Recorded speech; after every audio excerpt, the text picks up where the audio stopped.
Nous sommes de retour pour le dernier tableau donc, de ce spécial élection locale 2023 sur Live TV, la télé sans fuite. Vous savez, nous avons changé les choses pour permettre à tous les candidats, sans exception aucune, de venir sur ce plateau pour discuter avec nous et puis présenter leur programme pour ces futures élections. Alors, notre troisième tableau nous fait tourner le regard vers la commune du Plateau. En 2018, on s'en souvient, sous la bannière du RHDP, il avait fait une première tentative de conquête de la commune du Plateau, mais dos à dos avec son allié d'aujourd'hui. Une divergence qui leur avait coûté. Cet homme d'affaires publicitaire, entrepreneur, philanthrope et épicurien, ivoirien, modèle d'une jeunesse à laquelle il n'hésite pas à partager ses expériences et ses conseils pour réussir à de nouveaux arguments encore plus renforcés pour conquérir la commune du Plateau. Mesdames, Messieurs, il est avec nous. Monsieur Fabrice Savignon est candidat du RHDP au Plateau. Bonsoir, candidat. Bonsoir. Merci d'être avec nous sur ce plateau. C'est un plaisir d'être chez vous. Très bien.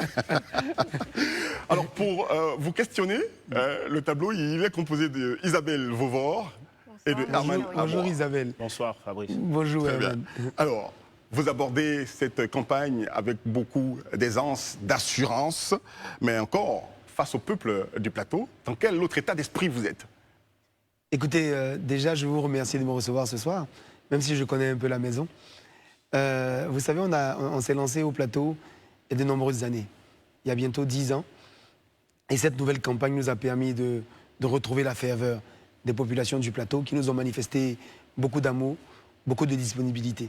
Donc je tiens vraiment à les remercier chaleureusement pour tout l'amour qu'elles nous ont donné. Je tiens aussi à remercier l'ensemble de nos équipes. Vous savez, nos équipes sont dorénavant des équipes totalement solidifiées, totalement unies entre celles de moi-même, de mon grand frère Odé, que je tiens à saluer ce soir, hein, qui met beaucoup d'énergie dans la campagne, avec les équipes aussi du FPI. Je tiens à saluer mon jeune frère Hiro, qui met lui aussi beaucoup d'énergie dans la campagne. Et je n'oublierai pas tous les départementaux locaux du RHDP, notre parti, qui sont aussi au travail. Donc c'est vraiment un sentiment, je dirais, de fierté, d'enthousiasme, de solidarité qui nous guide ce soir. Et à titre personnel, en tant que candidat, comment est-ce que vous êtes senti tout au long de la campagne, en tant que candidat? Écoutez, moi, je dirais que c'est même pas moi le plus important. Le plus important, c'est la population du plateau.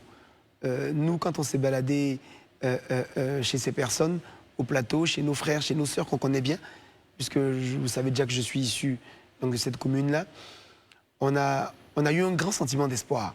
On a vu dans les yeux des populations du plateau, des femmes, des jeunes, des plus âgés, on a vu beaucoup, beaucoup d'espoir. On a eu le sentiment qu'elles ont envie que ça bouge au plateau. Et mon équipe et moi sommes déterminés à faire bouger les choses. On a vu Ouattara Dramane, vous en parliez, dire Odé avec qui certains vous croyez en rivalité, vous défendre bec et ongle sur les plateaux de télé. On a été bien agréablement même surpris, et sur les plateaux de télé, même dans les meetings. Comment appréciez-vous cet engagement, cet investissement personnel de Odé dans votre campagne, et comment êtes-vous parvenu à vous entendre finalement? Non mais déjà, Ouattara Dramane ne me défendait pas. Nous sommes un team, nous sommes une équipe, donc il défend l'équipe que nous constituons. Et je tiens encore une fois à l'en remercier. Je l'ai dit, il est très impliqué dans la campagne avec ses équipes et c'est très rassurant d'avoir cette force-là avec nous. Vous savez, Dramane et moi, on n'a jamais eu de sujet personnel, de querelle personnelle. Hein. J'entends souvent les gens dire en 2018, ils n'étaient pas amis, et ainsi de suite. Non, Dramane et moi, on a toujours été très bons copains. C'est un grand frère qui a beaucoup agi dans le milieu culturel ici. Donc on se connaît depuis de longues années. On a passé beaucoup de bons moments ensemble. En 2018, il y a juste une décision qui a été prise de façon un peu tardive, on va dire, par le parti, donc qui m'a confirmé à la dernière minute donc, comme candidat du RHDP. C'est vrai qu'on n'a pas eu le temps donc, de faire passer le message aux équipes et donc d'arriver à les mobiliser et à les unifier. Aujourd'hui, vous savez, le parti a fait le choix très tôt, depuis décembre dernier. Donc on a eu le temps, lui et moi-même, de travailler avec l'ensemble de nos équipes, vraiment à la cohésion du groupe, donc à l'esprit d'équipe. Et je pense qu'on l'a bien réussi. Donc Dramane ne fait pas que me défendre. Dramane, surtout, est un membre important de notre équipe, puisque à partir du 3 septembre, il sera le premier adjoint au maire du plateau. Très bien. Venons-en maintenant donc, aux grands axes de votre programme. Alors, nous connaissons votre touche. Vous qui avez des idées pour développer des entreprises, pour embellir, qu'est-ce que vous allez apporter dans ces axes-là à la commune du plateau? Écoutez, je pense que notre programme s'appelle le plateau dynamique et solidaire. C'est intéressant de voir ces deux mots-clés-là qui sont pour nous deux piliers. Le premier pilier, c'est vraiment de ramener du dynamisme au plateau. Un dynamisme économique et commercial. On veut qu'au plateau, il y ait des rues qui soient de belles rues où on peut avoir effectivement des commerces de tous les niveaux, haut de gamme, moyenne gamme, ainsi de suite. On veut ramener au plateau une certaine attractivité pour les entreprises. Vous savez qu'elles quittent tout le plateau aujourd'hui du fait des difficultés de parking et du fait des fois de la vétusté de certaines bâtisses. Donc nous, ce qu'on va faire, c'est qu'on va rendre le plateau attractif, aussi bien pour le business que pour les différents commerces. On a envie donc de ramener un dynamisme au plateau qui va intégrer même un marché pour nos mamans. On aura l'occasion d'en reparler. C'est un sujet important. Vous savez, quand moi j'étais petit au plateau, je voyais les femmes, à partir de 5 h du matin au marché du plateau, vendre le vivrier à partir du plateau à tous les autres marchés. Donc c'était le point de départ pour aller dans tous les autres marchés. Tout ça a disparu. Le plateau est vraiment une vitrine importante pour notre pays et le plateau doit représenter, je dirais, ce centre-ville-là, moderne, attractif. Donc on aura ce point de dynamisme qui va toucher à l'économique et au commercial. On aura surtout aussi un point qui va toucher à la culture. Vous savez, à la culture. Nous, quand on a grandi au plateau, on a grandi avec des livres. Ça me fait sourire quand je dis ça parce que j'ai raconté que je lisais quelques livres, on ne reviendra pas dessus. Et la lecture pour nous était importante. On avait au plateau à l'époque des cinémas, on avait au plateau un musée, donc on avait vraiment au plateau la Bibliothèque nationale. On avait beaucoup de choses au plateau, vous savez, qui ont disparu. Donc les années passent et le plateau regresse. Ce que nous on veut donc, c'est ramener un dynamisme culturel au plateau et donc ramener même du théâtre. Hein. Donc on prévoit effectivement de construire donc un espace qui soit un espace d'expression artistique, qui puisse permettre aux jeunes et aux moins jeunes de s'exprimer. Et donc le deuxième point de ce dynamisme-là, c'est vraiment un dynamisme culturel. Et on veut que le plateau retrouve cette dynamique-là. Ensuite, on veut aussi que le plateau, qui est le plateau de tous, parce que vous savez, le plateau, c'est le plateau qui n'appartient pas seulement aux habitants. On n'a que 7000 habitants au plateau, hein, 6 km². Par contre, tous les jours, on reçoit 1 million de visiteurs. Donc on a beaucoup d'usagers du plateau. Donc on a envie que toutes ces personnes qui viennent travailler au plateau, qui ne sont pas seulement des fonctionnaires, vous savez, il y a les forces de l'ordre, il y a les fonctionnaires, il y a les banquiers, il y a les télécoms, il y a beaucoup de métiers, mais il y a aussi les cireurs, il y a aussi les transporteurs, il y a aussi les vendeuses qui ont des maquis, ainsi de suite. Donc on a envie que ce plateau-là, qui est vraiment le plateau de tous et de tous les métiers, puisse retrouver un vrai dynamisme, une vraie organisation qui permette à chacun de tirer parti, de tirer profit de ce centre-là. Moi, je voudrais vous ramener un peu... Je reviendrai après au solidaire, hein, quand Herman me laissera. Je voudrais vous ramener un peu à la première journée de campagne, le vendredi, quand ça a été ouvert. J'ai été moi-même témoin. Au départ, quand on était arrivé, les journalistes étaient un peu perplexes. Pourquoi, dans un lieu un peu paumé, on pourrait le dire, l'école RAN, EPP, l'école RAN qui était défraîchie, on se posait la question. Et même pas un chapiteau, hein, sous 3 bâches. Voilà, sous 3 bâches. Et après, vous êtes parti. Pourquoi avez-vous choisi de commencer votre campagne, notamment avec cette rencontre avec la presse, mais à l'EPP RAN? Était-il pour créer, ça a été fait pour créer la polémique ou Oh non, non, pas du tout. Moi, je suis loin des polémiques, non, vous savez. Alors, j'aimerais juste finir quand même sur mon plateau solidaire et répondre à la question d'Herman. Vous savez, le plateau solidaire, pour nous, c'est clé. Parce que le solidaire, pour nous, c'est pour les jeunes du plateau. C'est pour les femmes du plateau. C'est pour nos papas, nos mamans du 3e âge au plateau. On a envie de les prendre en charge. On a envie que la mairie, fondamentalement, s'occupe vraiment des habitants du plateau. Parce que beaucoup de gens m'ont dit, et ça fera le lien justement avec la question d'Herman, beaucoup de gens m'ont dit, mais est-ce que des gens habitent au plateau? Est-ce qu'il y a des choses encore à faire au plateau? Vous savez, au plateau, il y a 4 groupes scolaires et 18 écoles. Ces 4 groupes scolaires, si vous voyez l'état dans lequel ils sont, ça donne envie de pleurer. Et nous, on n'a pas envie, alors qu'on a été au plateau, on a été dans ces écoles primaires-là, de les voir mourir petit à petit. On a envie donc de leur redonner une autre forme de vie. On a envie de s'occuper des jeunes. Les jeunes, pour nous, c'est un point clé. On a envie de donner aux jeunes les moyens de devenir des hommes. On veut leur apprendre à avoir confiance en eux, à se prendre en charge, à travailler, à développer donc un système de valeurs qui soit fort et qui leur permette de devenir demain des pères et de pouvoir s'occuper demain de leur famille. Que comptez-vous faire exactement? On a envie de s'occuper des femmes. On a envie d'aider les femmes. On veut les aider à se former. On veut les aider en finançant toutes les commerçantes pour qu'elles puissent fondamentalement avoir de quoi nourrir leur famille et de quoi s'occuper de leurs enfants. Beaucoup de gens m'ont dit, je l'ai vu, hein, je sais, vous êtes... Attendez, laissez-moi finir. Beaucoup de gens m'ont dit, mais comment vous financez tout ça? Ben, moi, je vous parle du budget de la mairie. Vous savez, nous sommes au conseil municipal. Nous sommes 5 sur 25 conseillers. Donc, naturellement, on n'a pas de pouvoir de décision, on n'a pas le poids nécessaire pour influer sur des décisions quelconques. Mais je peux vous dire que quand on regarde la mairie du Plateau, où dans le budget, il y a 1,2 milliard de francs sur 2023 qui sont prévus pour la construction d'une nouvelle mairie, déjà exécutée quasiment à 80%, déjà payée à 80%, donc plus de 800 millions. Mais cette mairie est invisible, personne ne la voit, personne ne sait où elle est. Nous-mêmes les conseillers, on ne sait pas où elle est.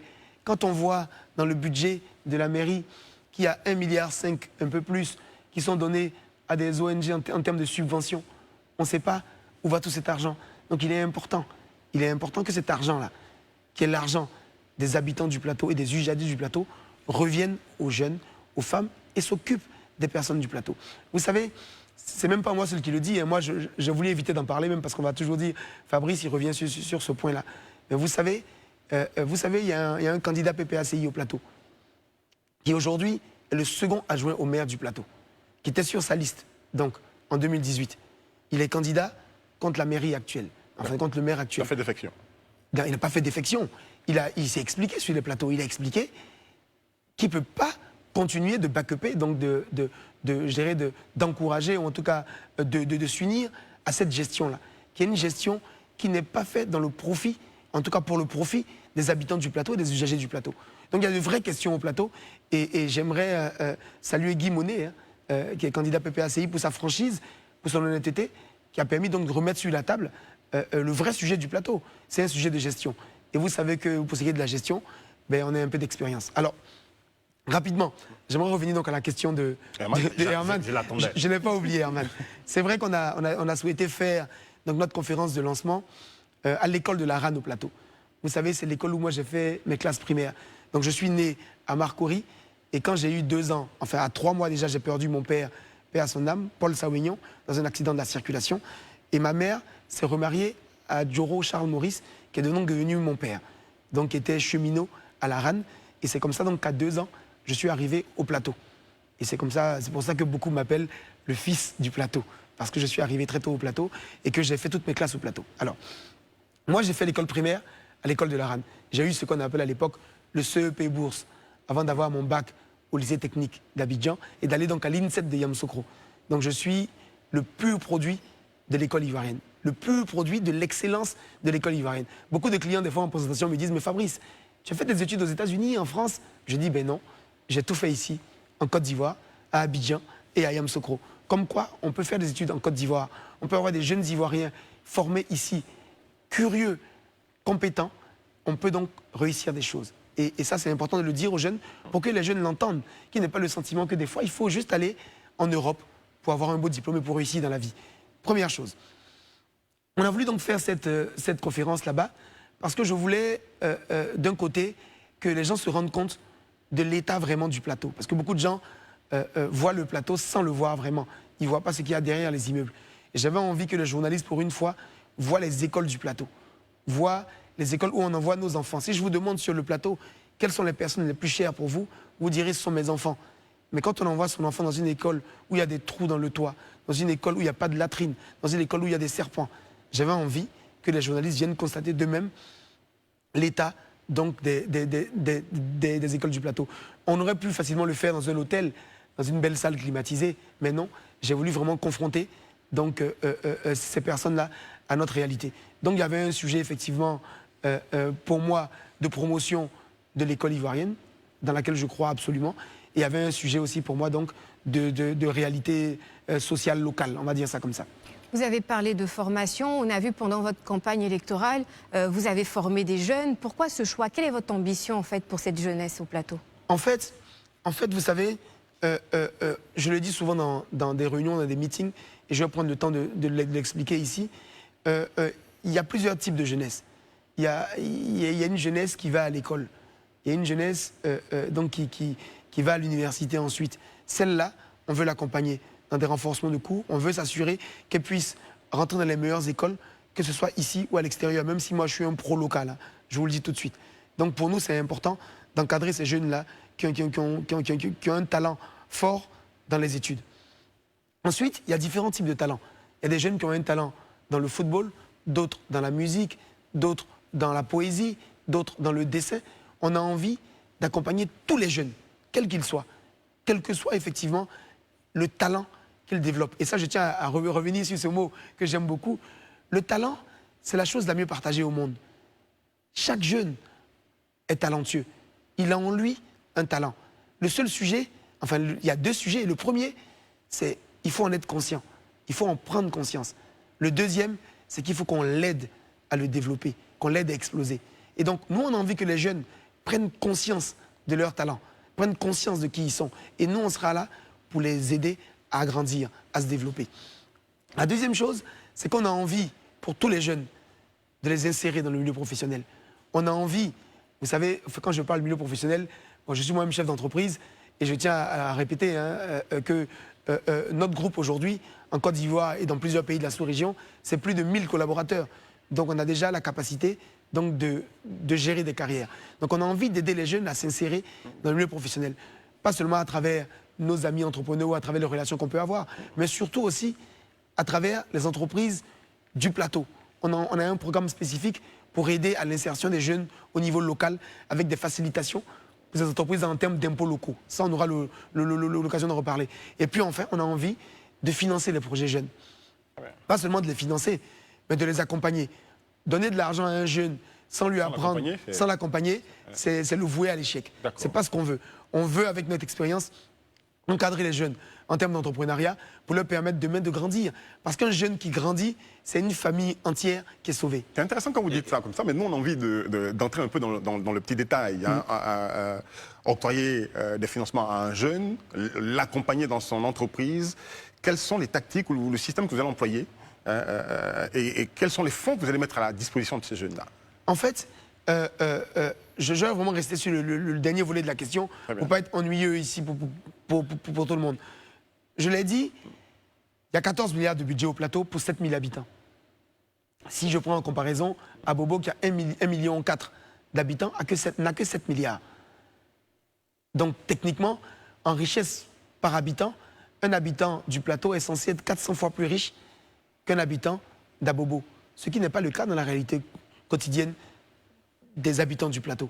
Et donc, la première chose à faire, c'est d'abord réorienter le budget sur les vraies priorités, sur les priorités sociales, pour ce qui est en tout cas de la partie solidaire et de la partie de la population. Parce qu'il y a une partie aussi qui concerne essentiellement les usagers.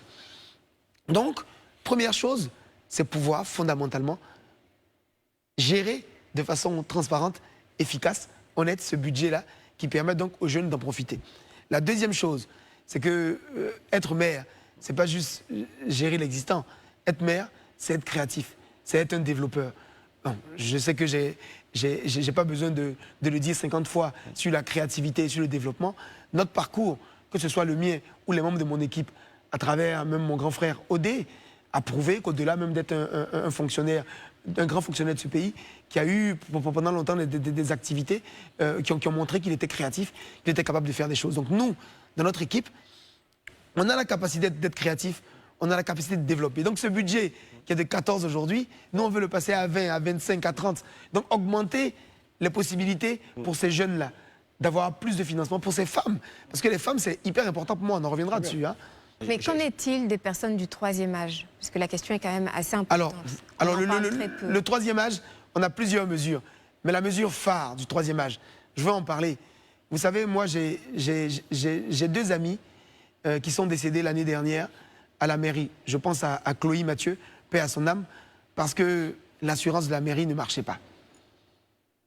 Donc Chloé Mathieu est allé à l'hôpital et il n'a pas pu s'en sortir parce que personne n'a pu payer pour lui. Avec nous, ça n'arrivera plus. Parce que même pour les vieux, au-delà des agents de mairie qui vont être mieux suivis, on aura pour les vieux du troisième âge au plateau une assurance à 100% pour tous les vieux. Ça, c'est vraiment une mesure qui est une mesure extrême pour nous, mais on veut la faire. Parce qu'il n'y a pas beaucoup de vieux au plateau. on a un fichier qui est très précis sur leur nombre. On a envie, quand on est vieux, le vrai sujet, c'est vraiment un sujet de santé d'abord, et on a envie, nous, de les accompagner. Il ne faut plus qu'un vieux au plateau aille dans une pharmacie ou dans un hôpital et sorte de l'argent de sa poche. Il aura sa petite carte magique, qui est une carte d'assurance, qui lui permet d'assurer tous ses frais. Tous les vieux d'Abidjan et de Côte d'Ivoire vont envier le troisième âge au plateau. Tout le monde va vouloir déménager, venir au plateau. Et ce qu'on dit, on va le faire. Parce qu'on a les moyens de le faire, on a déjà fait par le passé, et on a un plan précis qui permet de le réaliser. Moi, je voudrais... On va terminer sur ça. Ça va être la dernière question. Je voulais faire ça en 2 questions, parce que j'en avais 2. Vas-y. La première question, parce que vous avez déploré le fait que la commune du Plateau se vide le soir, à la nuit tombée. Quelle idée vous avez prévue pour faire en sorte que la commune du Plateau soit animée pendant la nuit? Et il y a quelque chose quand même que j'ai vu quelque part. Les gens vous dites de vous que vous avez dit, vous ne cherchez pas des stagiaires, vous cherchez plutôt des talents. Il y a plein de polémiques là-dessus. Rassurez les jeunes qui pensent que vous vous éloignez d'eux lorsque vous tenez ce genre de propos. En fait, moi, je ne veux même pas rebondir dessus parce que je ne veux pas parler de propos polémiques ici. Je pense que, je ne sais pas si vous connaissez la formule walk the walk, talk the talk, walk the walk. Right. C'est une formule américaine. Yes. Talk the talk, walk the walk. Il ne s'agit pas de parler. Moi, dans ce pays, je me suis lancé en juin 99. Nous étions 5. Aujourd'hui, nous sommes en août 2023. Nous sommes plus de 1000. Et dans ces plus de 1000 collaborateurs, j'ai 80% de jeunes. Donc je ne parle pas sur les réseaux, je ne fais pas de déclarations intempestives. Moi, je suis un travailleur. Moi, je suis là pour accompagner tous les jeunes. Et pas seulement les jeunes qui travaillent dans mes compagnies. Vous voyez, pendant une semaine au plateau, on a fait des concerts tous les soirs. Tous les artistes qui sont venus. Apuchou est venu de Paris. Yodé et Siro m'ont fait une très belle chanson. On va s'écouter avant de terminer cette émission. On va l'écouter. Ben oui. Ça, c'est magnifique, ça. Kérosène était là hier. Onel Mala. Enfin, je peux citer beaucoup d'entre eux. Ils sont tous venus. Vous savez pourquoi? Je ne veux pas que j'oublie José. José a fait un show terrible avant-hier. Vous savez pourquoi ils sont venus? Ils ont dit, boss, moi, ils m'appellent boss. C'est cool, c'est entre nous. Ils me disent, tu as trop fait pour nous. Tu as trop fait pour nous, on ne peut pas te laisser seul. On ne veut pas un rond. Il n'y en a aucun d'entre eux qui a pris 100 francs, 1000 francs. Ils ont dit, c'est notre apport. Et moi, je ne veux pas parler avec des avatars. Non, moi je suis là. Moi je suis là.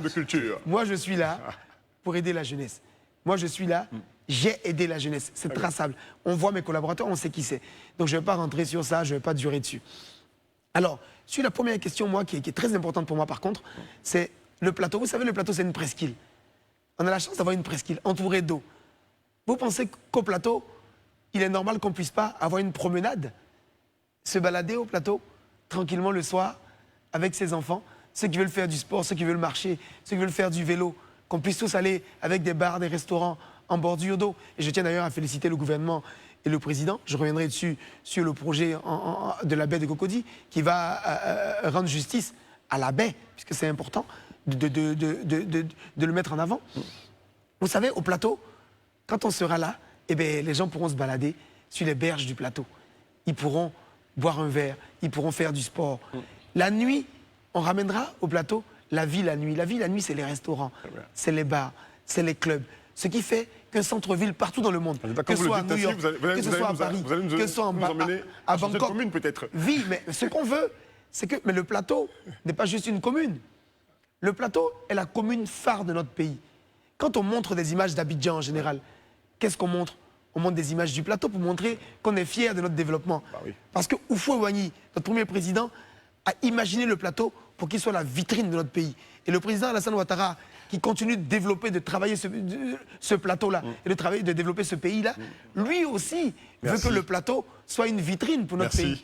Et nous, on sera là pour rendre ce rêve-là possible. Merci, candidat Fabrice Sawignon. Nous sommes arrivés au terme de notre entretien. On va garder la chanson jusqu'à ce qu'on l'annonce, s'il vous plaît. À présent, on va vous demander de regarder la caméra pour les consignes de vote. C'est la dernière aujourd'hui, hein, donc vous êtes le dernier candidat que nous recevons ici. Consignes de vote pour adresser à toutes les populations du plateau. Alors, moi, avant toute chose, parce que je ne l'ai pas fait de façon formelle, je tiens vraiment à remercier le président de la République et le parti, le RHDP. Je tiens à remercier le président Alassane Ouattara pour le choix porté sur mon humble personne. je tiens vraiment à leur dire que le 2 septembre, on leur ramènera la victoire. Je vais ensuite m'adresser à l'ensemble de nos équipes, mes équipes, les équipes de mon grand frère Odé, les équipes du parti, les équipes du FPI, toutes les personnes qui se sont impliquées dans cette campagne. On a passé un grand moment. On a fait une campagne superbe, une campagne festive, avec des populations bourrées d'espoir. Et on a envie que ce 2 septembre-là, on puisse transformer cet essai-là en réussite. Alors, je vais demander à tous les habitants du plateau, aux femmes, aux jeunes, aux moins jeunes, je vais demander à tous les usagers du plateau, ceux qui ne vivent pas forcément au plateau, mais qui ont un intérêt économique ou un intérêt professionnel. Je vais juste vous dire, le 2 septembre, levez-vous tôt pour aller au plateau. Parce qu'à partir du 3, on va offrir au plateau un nouveau destin. On va faire bouger les lignes pour que notre commune, le plateau, redevienne ce qu'elle n'aurait jamais dû cesser d'être, la vitrine de notre très beau pays, la Côte d'Ivoire. Je vous remercie. Yodé et Siro ont participé à la campagne. Est-ce qu'on peut envoyer la chanson là tout de suite? C'est un chef-d'œuvre musical. Est-ce que le public derrière peut réagir?